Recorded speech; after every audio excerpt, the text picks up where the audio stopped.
Akatambi ka bawa Samantha kalina masawo ngenda banka kutusako ate bye byajuze chakala mukwano tebinaba kugwa Hunt Award yarese obuzibu ebisiyaga mukwano America ekutta omuliro n'amalala manje ngenda banka kutusako masawo naye nga sinnakongerayo badde nkusaba video eno jimpere like ate sobola okuba nga yeeyongerayo era nga nkwebaza gwe n'omulungi subscribinga ku Wanda Boy yoje tiddalingi wakola chamanyi nnyo ddala era nga n'abatana okusubscribinga mukwano beera ngu subscribinga kona ku notification bell etubere nga bugirya tutekayo mukwano gwasooka ozifuna Hajat Kalodo onakugamba jangu akulombere edduwa byonna ebyekutse nebita era nga gwe nayagala okulangira business yo oba akalangu konna mukwano beera ngu tukonako ku namba esimu wasaawo ate ogenda kubanga oyambibwa munnange Samantha gomanyi bulungi nga Samantha birungi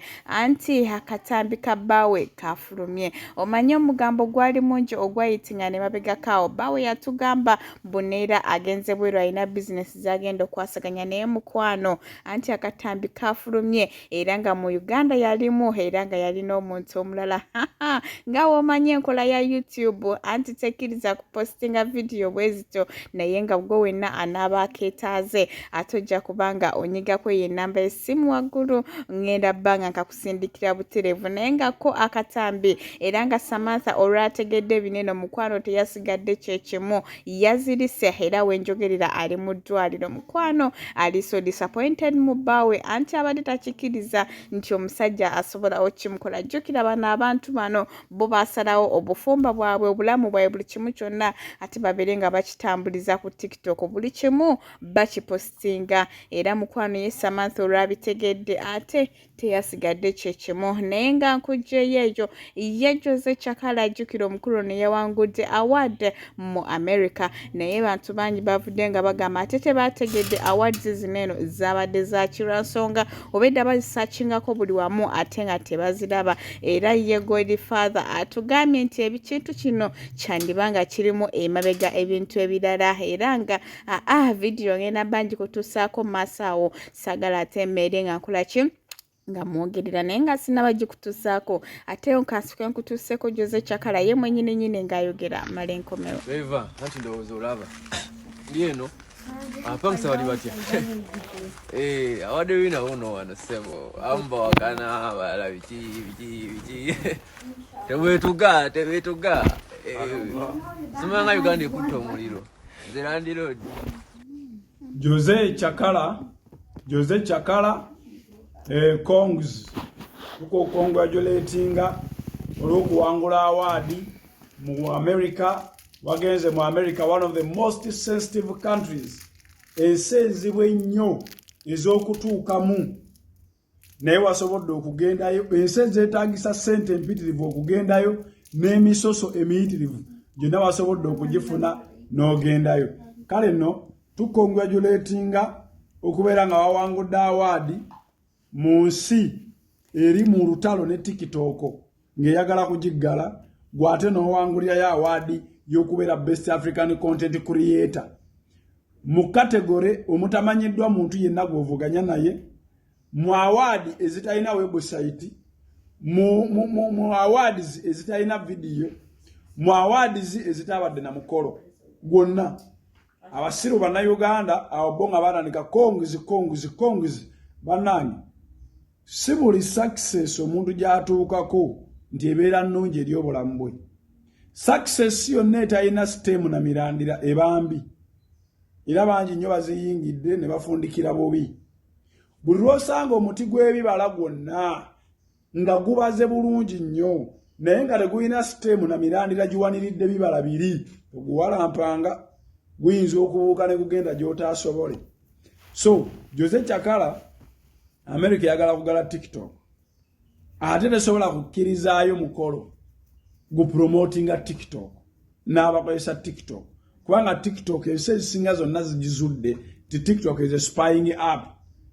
ze nkusanyukirako ku bantu wagenze mu America ng'omwana omwavu gwe bayita poor boy nti obadde wano juzi nga bwomanyi embeeraayo naye lwakuba nti ogenze mu America it's well and good era nkwagaliza bw'oba ofunyeyo ebirungi kati nganze Godfather Property Services esobola okujja n'enkuguza ettaka bw'oba olinawo otunda n'onguzaawo ne tugattagatta etugula tutunda tugattagatta n'onguza wano oba ne twebala ne tugula wano n'enkuguza wali ebyo nga obitegeera. So osobola okuneekwatako ng'olina ekirungi ky'oggyeeyo naye ekitali ekyo awaadi eyo nze ngenda kuwayo example gy'ez'ekyakala. Nze nafuna invitation z'Ebungereza 2 mu bakazi nga sibamanyi ne babikaminga ba friends bange ne bampa invitations naye nagaana kuba abampita sibategeera.